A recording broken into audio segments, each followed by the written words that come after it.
Hi! This is Revathi. Video చూస్తున్న వారికి, అలాగే లైక్స్, కామెంట్స్‌తో ఎంకరేజ్ చేస్తున్న వారందరికీ నా హృదయపూర్వక ధన్యవాదాలు.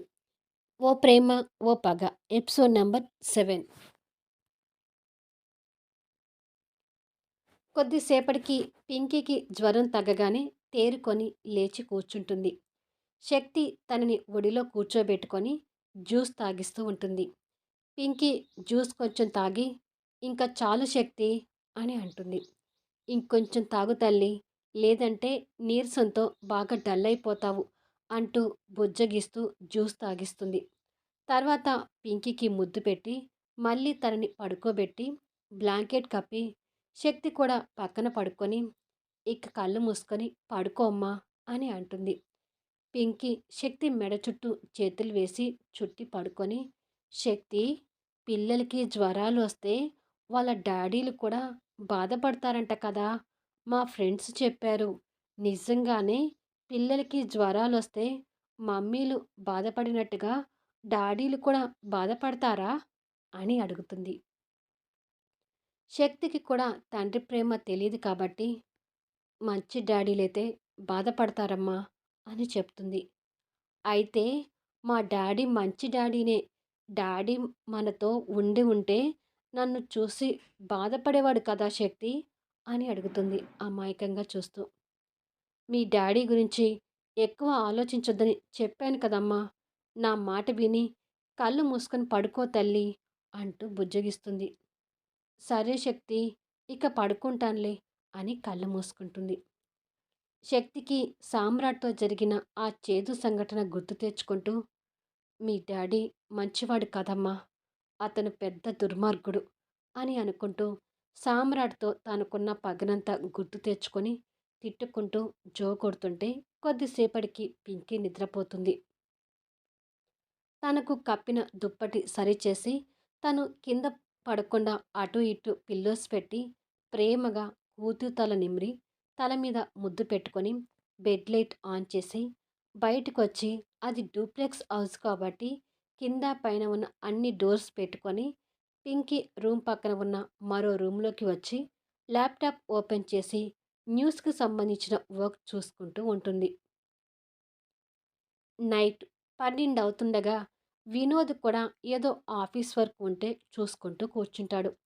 మరి కొన్ని నిమిషాలకి ల్యాప్టాప్ క్లోజ్ చేసి, "పింకీకి జ్వరం పూర్తిగా తగ్గి ఉంటుందా?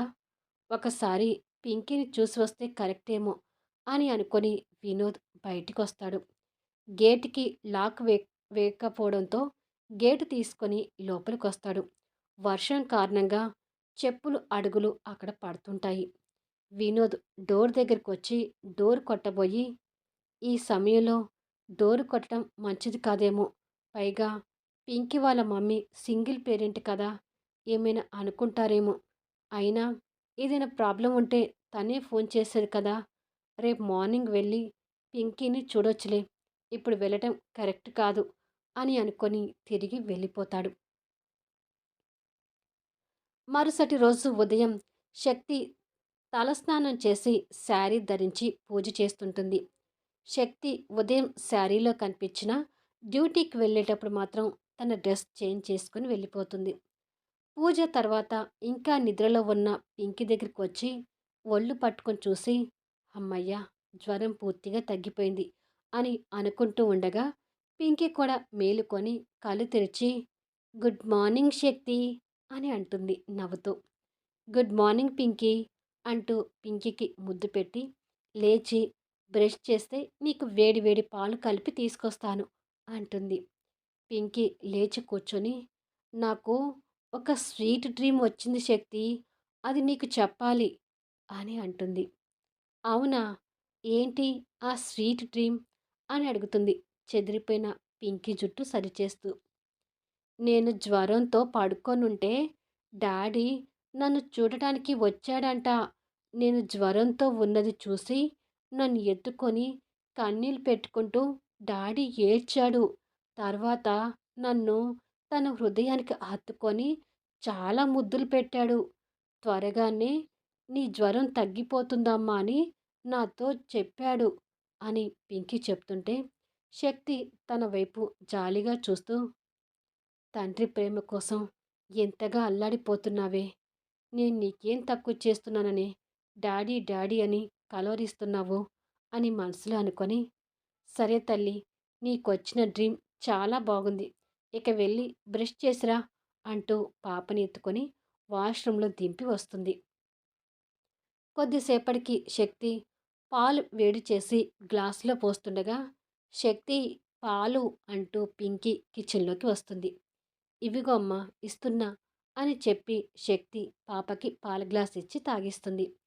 పింకీకి పాలు తాగించి, నువ్వు టాయ్స్తో ఆడుకుంటూ కూర్చో, నేను బయటికి వెళ్ళి ముగ్గు పెట్టి వస్తాను అని అంటుంది. సరే శక్తి అని పింకీ బొమ్మలతో ఆడుతూ ఉంటుంది. శక్తి బయటికి వెళ్ళబోయి ఎదురింటి వైపు ఉన్న విండోస్ ఓపెన్ చేసి ఉండటం చూసి, ఎన్నిసార్లు చెప్పినా పింకీ వినకుండా మళ్ళీ విండోస్ ఓపెన్ చేసే ఉంచుతుంది అని అనుకొని విండోస్ దగ్గరికి వెళ్ళి వాటిని క్లోజ్ చేస్తుండగా, విండో దగ్గర బయట నుంచి చెప్పుల అడుగులు కనిపిస్తూ ఉంటాయి. ఈ అడుగులు ఎక్కడివి అని శక్తి అనుమానపడుతూ మెట్లు దిగి కిందికొచ్చి బయటికి వెళ్ళి ఆ అడుగులు చూస్తూ, రాత్రి ఎవరో వచ్చినట్టుంది, ఎవరై ఉంటారు అంటూ అనుమానపడుతుంది. తను జర్నలిస్ట్ కాబట్టి ప్రతిదీ అనుమానించే పరిస్థితిలో ఉంటుంది. తను అలా అనుమానంలో ఉండగానే వినోద్, రాజశ్రీ గేటు తీసుకుని వస్తారు. పింకీకి ఎలా ఉందమ్మా అని అడుగుతుంది రాజశ్రీ. పూర్తిగా కోలుకుందండి అని చెప్తుంది శక్తి. రాత్రి మీ ఇంటికి వద్దాం అనుకున్నానండి, కానీ మళ్ళీ ఆ టైంలో మిమ్మల్ని డిస్టర్బ్ చేయటం ఎందుకులే అని ఇక్కడి వరకు వచ్చి మళ్ళీ వెనక్కి తిరిగి వెళ్ళిపోయాను అంటాడు వినోద్. అలాగా, ఇప్పుడు వెళ్ళి చూడండి, పాప నిద్ర లేచింది అని చెప్తుంది శక్తి. చూసి వస్తానమ్మా అని చెప్పి రాజశ్రీ, వినోద్ పైకి వెళ్తుంటారు. శక్తి ఆ అడుగుల్ని మళ్ళీ చూసి, రాత్రి వినోద్ వచ్చానని చెప్తున్నాడు కదా, ఇవి వినోద్ అడుగులే అయ్యుంటాయిలే అని నిర్లక్ష్యంగా వదిలేస్తుంది. చీపురు తీసుకొని గేట్ బయటికి వెళ్ళి చెట్ల ఆకులు రాలి ఉంటే వాటిని క్లీన్ చేసి గచ్చు మీద నీళ్లు చల్లి ముగ్గు పెడుతుంటుంది. కాస్త దూరంలో నుంచి సామ్రాట్ జాగింగ్ నుంచి వస్తుంటాడు. దూరం నుంచి సామ్రాట్కి ఒక యువతి ముగ్గు పెడుతున్నట్టుగా కనిపిస్తుంది కానీ తను శక్తి అని క్లియర్గా కనిపించదు. కార్ గీతలకు డబ్బులు ఇచ్చిందనే కోపంతో సామ్రాట్ తనని చూస్తూ దగ్గరికి వచ్చేసరికి శక్తి ముగ్గు పెట్టి లోపలికి వెళ్ళిపోతుంది. వెనక నుంచి తనని కోపంగా చూస్తూనే సామ్రాట్ ఇంట్లోకి వెళ్ళిపోతాడు.